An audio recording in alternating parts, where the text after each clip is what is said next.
Evidentemente, Roberto, que esta bisexualidad de Alejandro Magno no le quitaba a él sus características de guerrero y de estratega militar, pues.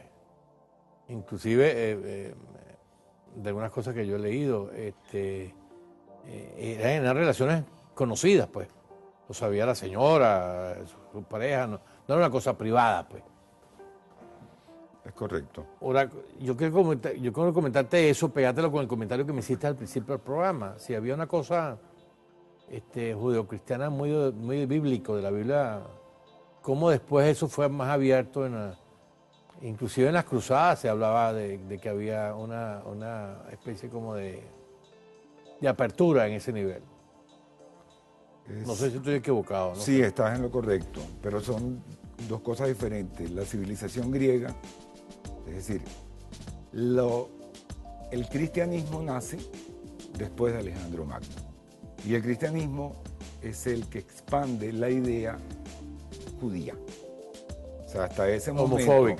Homofóbica. El pueblo judío era relativamente pequeño y ocupaba una relativa pequeña porción también de territorio. Y posiblemente ignorar lo que estaban pasando en otras partes, y los ignoraban a ellos, aunque Judea fue invadida, por ejemplo, por Alejandro Magno y después fue invadida por los romanos.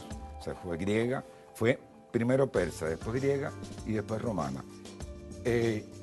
Pero su religión era cerrada, no aceptaba gentiles, es decir, no aceptaba a extraños. En el momento en que se transforma o se deriva de esa religión judía a la religión cristiana y se impone como religión oficial en Roma en el siglo IV con Constantino el Grande, es que cambia el paradigma mundial, porque esa religión se hace la reina y señora de todo el imperio, lo que quedaba del imperio, y luego de toda Europa y luego de toda América.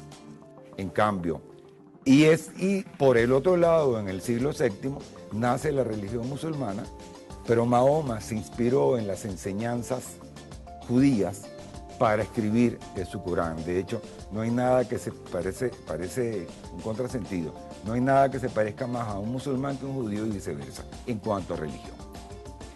Hoy en día todavía la religión musulmana sigue condenando a muerte a los homosexuales, a muerte, como lo había condenado antes la religión cristiana. Ahora, en el caso de Grecia quizás por su cercanía con el Oriente fue la más abierta en cuanto a la homosexualidad, tanto masculina. Los jóvenes, las primeras experiencias sexuales de los jóvenes griegos eran con otros hombres. De hecho, y así se ha investigado, los jóvenes los ponían como con una especie de padrinos, de tutores, hasta que llegaban a ser adultos, y eso incluía el intercambio sexual. De modo que era una sociedad... le enseñaba todo. Todo, era abierta en cuanto a la sexualidad, no en cuanto a la mujer. Es decir, la homosexualidad masculina ha sido aceptada en ciertas civilizaciones, la femenina nunca ha sido aceptada. Y hay una relación sencilla, que es por la procreación. Es decir, un hombre que sea homosexual puede procrear. Una mujer homosexual que se niega a sexo con hombre no puede procrear. Y en los principios de la humanidad, hasta estos momentos de sobrepoblación, lo importante era la procreación. Lo importante era la perpetuación. Sin embargo, frente a la homosexualidad femenina ha habido una apertura quizás aún mayor en los últimos tiempos, mucho tiempo, en los últimos siglos, diría yo, o en los últimos años, pues. Sí, pero no en la edad antigua. No en la edad antigua. Y aquello de Lesbo y... Lo de Lesbo no está efectivamente comprobado. Es decir, en realidad el mito viene de una poetisa griega llamada Safo, que vivía en la isla de Lesbos. Pero de esta poetisa lo único que se han encontrado son fragmentos de poemas y un solo canto completo. Y en ese canto sí él hace cierta apología del amor femenino. Pero eso no significa que la propia Safo fuera en sí homosexual. Por ser ella de allí, se apropiaron del nombre de la isla Lesbos para lesbiana.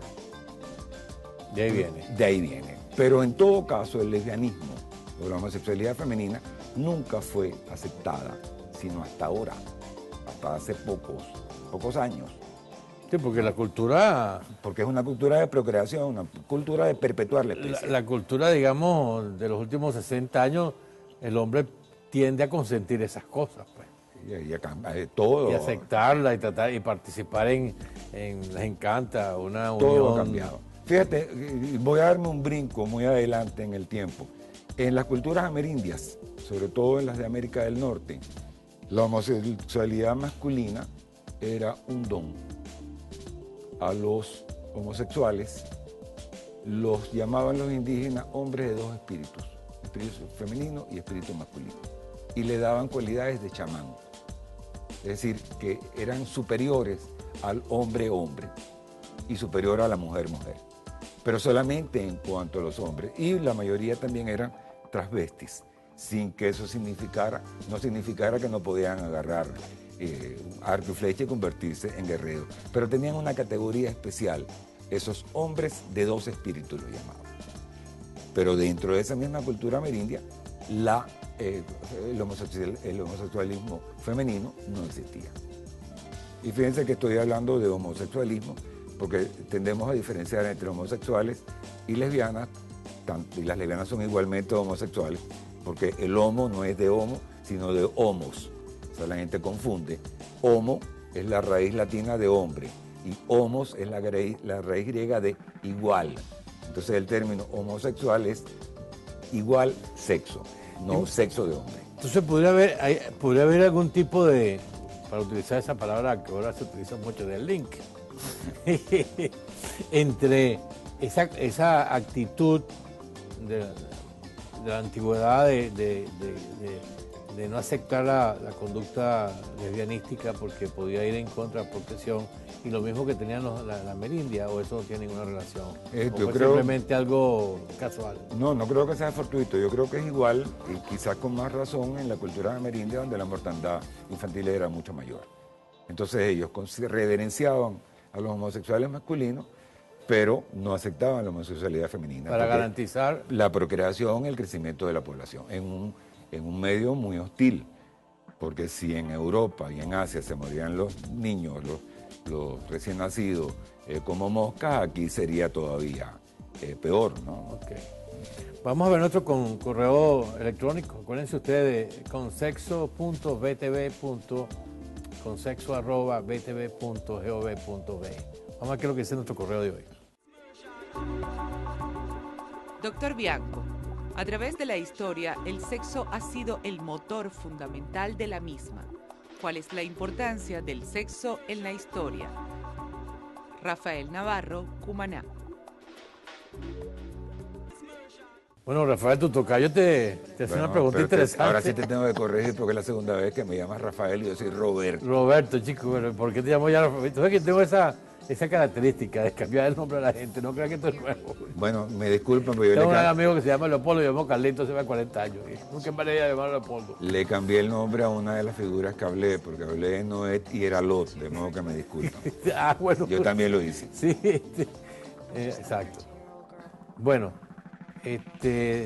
la pregunta del rol del sexo en la historia, yo creo que tiene un rol no solamente en las partes guerreras, en las artes, en todo. Y en las decisiones políticas. Y quizás ahí también tiene que ver mucho con la mujer.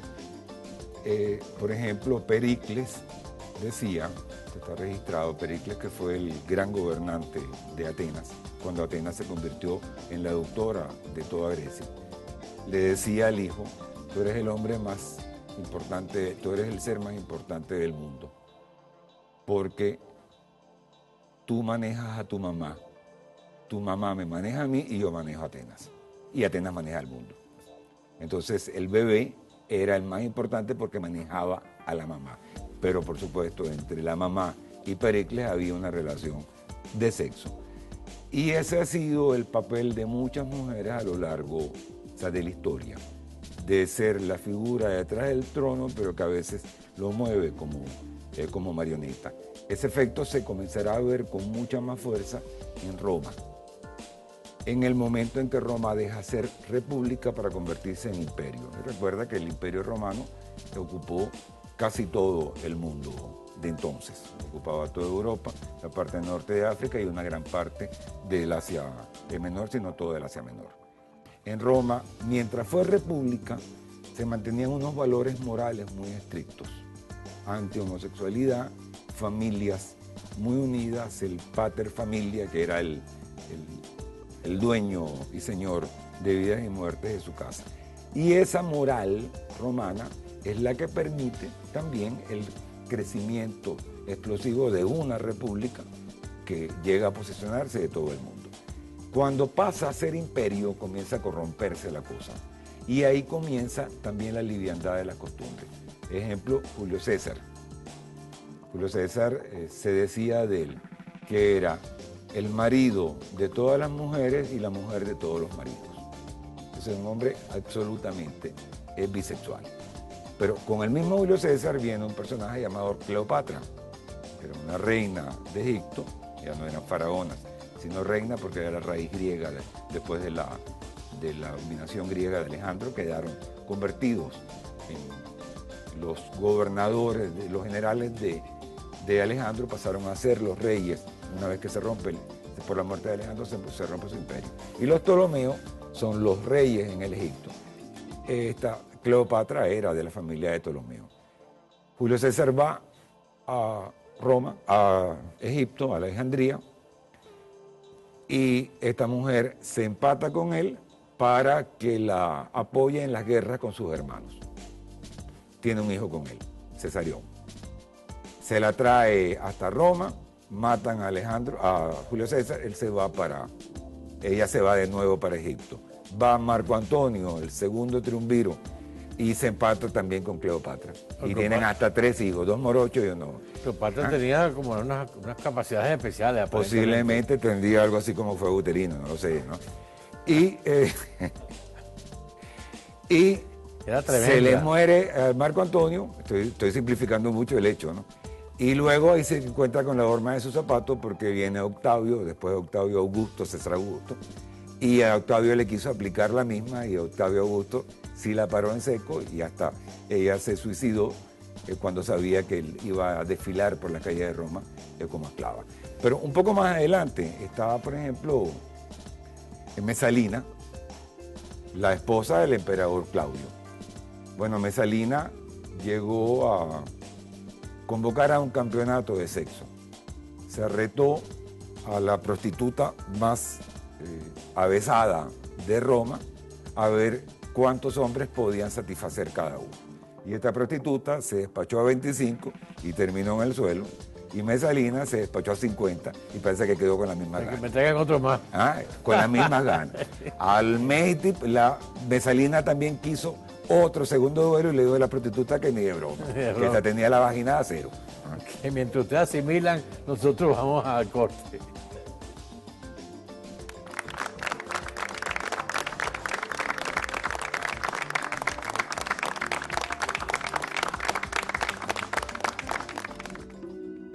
Y al regreso.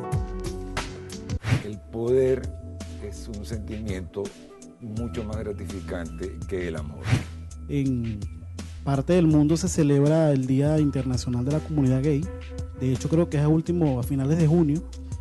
¿Cómo ve usted o cómo compara hoy día los señalamientos que existen todavía de la homosexualidad en cuanto a los antepasados? Y requería entonces de que el hombre tuviera acceso a más mujeres para poder procrear más, y se requería que la mujer fuera fiel para estar seguro que la procreación era del pater familia y no de cualquiera.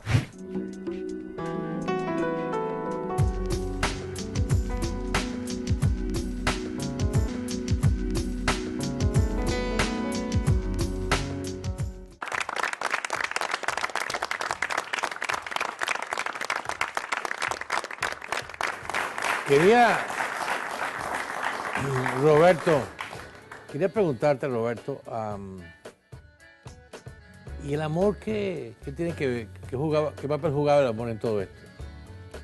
Sí, lo que pasa es que cuando hablamos de historia, hablamos de la historia de los protagonistas. Y para el protagonista de un hecho histórico, el poder es un sentimiento mucho más gratificante que el amor. los reyes con quienes se casaban entre ellos mismos, un proceso de endogamia continua donde no se conocían unos con otros. En la antigua Roma se casaban y se descasaban de acuerdo a intereses políticos. Entonces no se puede hablar exactamente de relaciones de amor entre hombre y mujer, posiblemente si las había entre hombre y hombre, es decir, entre Aquiles y Patroclo tenía que haber amor, o entre Alejandro y Hefestión. Ahora, casos de amor a ese nivel de dirigencia, podríamos citar dos españolas, Isabel, la católica Isabel I, que estaba realmente enamorada de su marido Fernando, aunque haya sido un matrimonio de compromiso por unir dos reinos. Tanto así que Isabel impone a Fernando como corregente del reino de Castilla, que era muy inferior.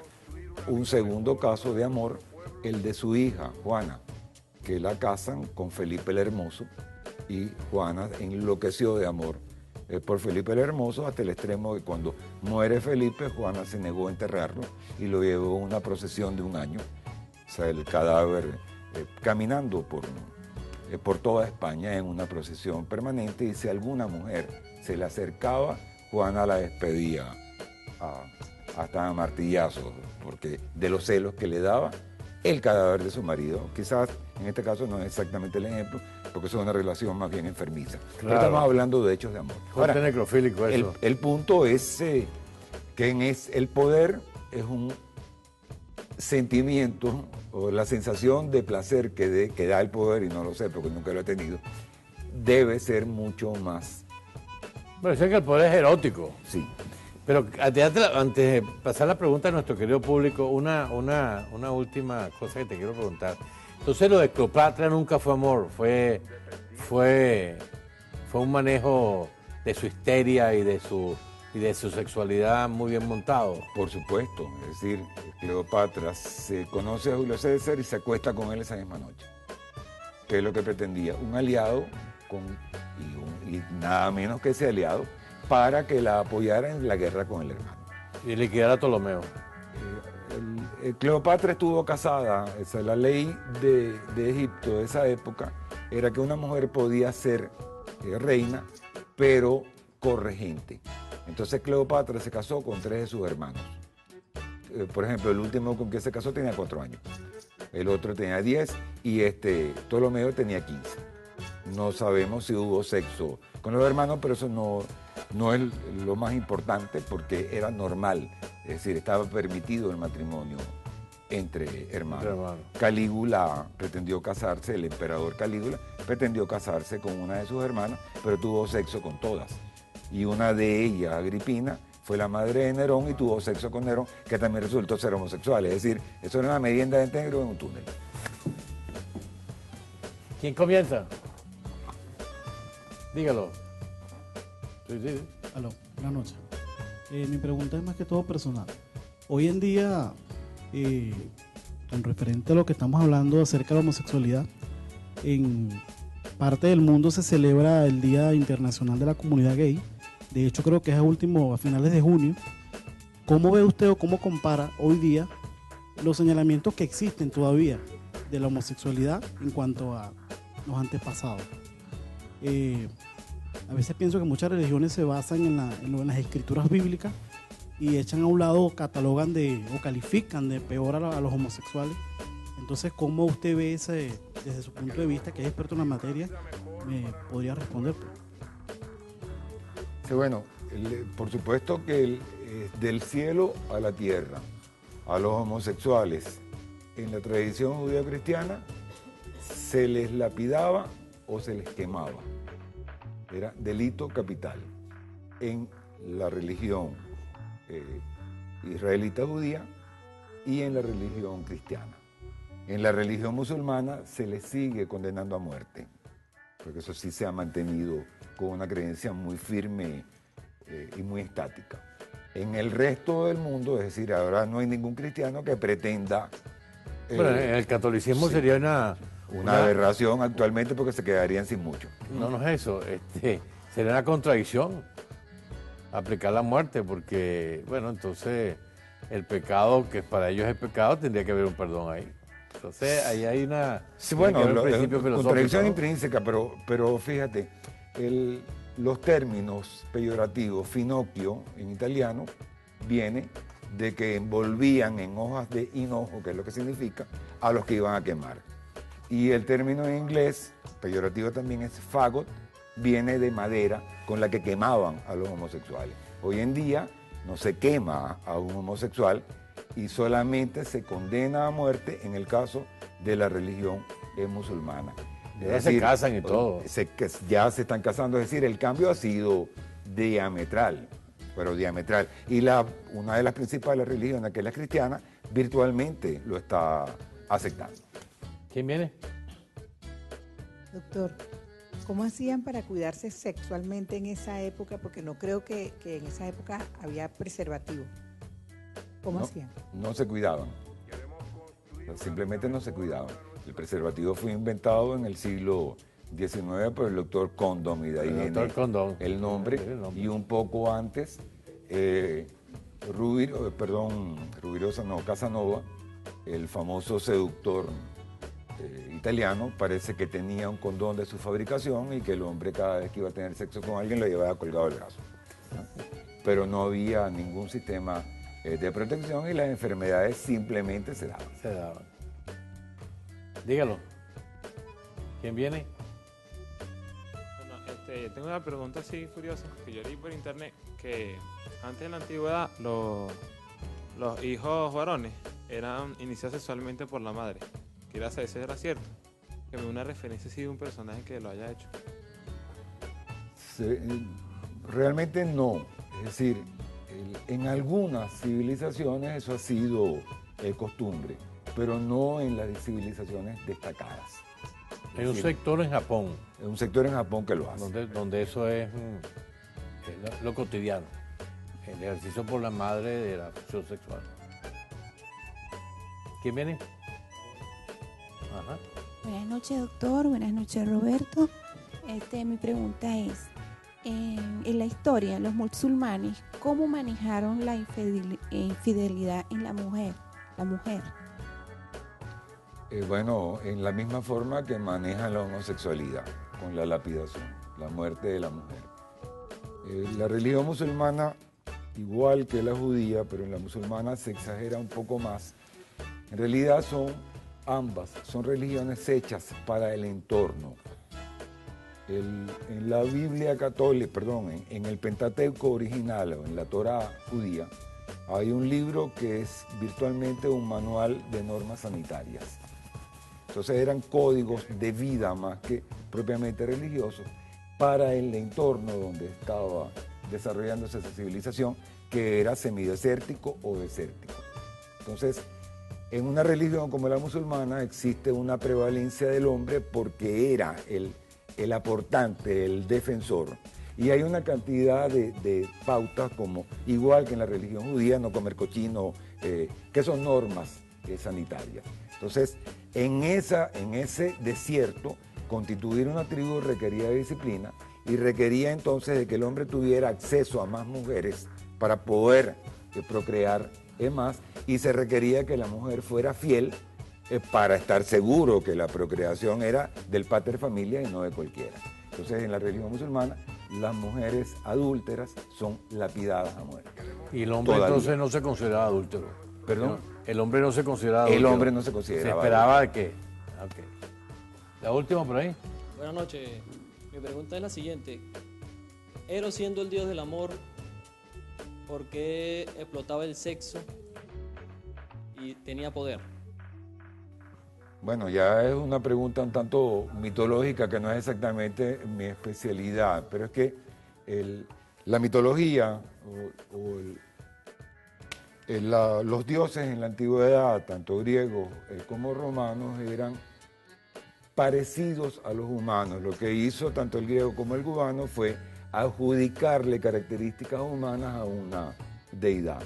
Porque ustedes tienen a Eros, que es el dios del amor, y también tienen a Príapo, que es el dios del sexo, pero que también es el protector de las cosechas.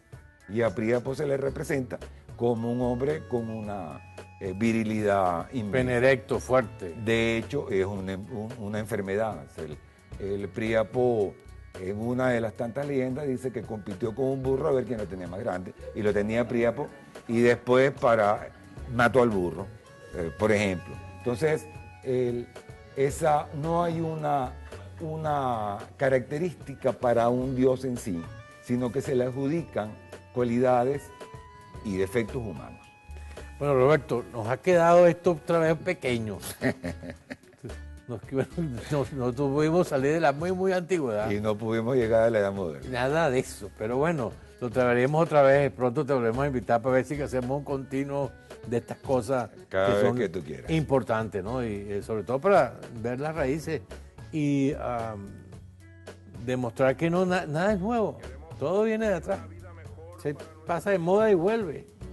Bueno, familia, tengan una bellísima noche. Nos vemos la semana que viene. Un besote para todos. Gracias por venir.